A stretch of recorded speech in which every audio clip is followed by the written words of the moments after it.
حدثنا سليمان بن حرب قال حدثنا شعبة عن قتادة عن انس عن النبي صلى الله عليه وسلم قال ثلاث ما كن فيه وجد حلاوة الإيمان ما كان الله ورسوله أحب إليه مما سواهما ومن أحب عبدا لا يحبه إلا لله ومن يكره أن يعود في الكفر بعد إذ أنقذه الله كما يكره أن يلقى في النار.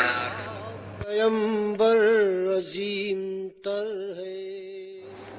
آپ صلی اللہ علیہ وآلہ وسلم نے فرمایا، جس شخص میں یہ تین باتیں ہوں گی وہ ایمان کا مزہ پا لے گا.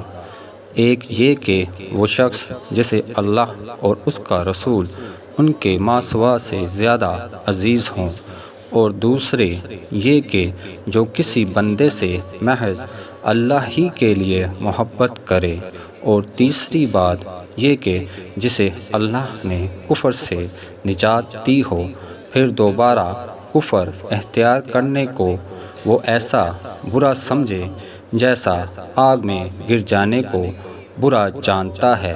صحیح بخاری حدیث نمبر 21. وہ نقطہ بھی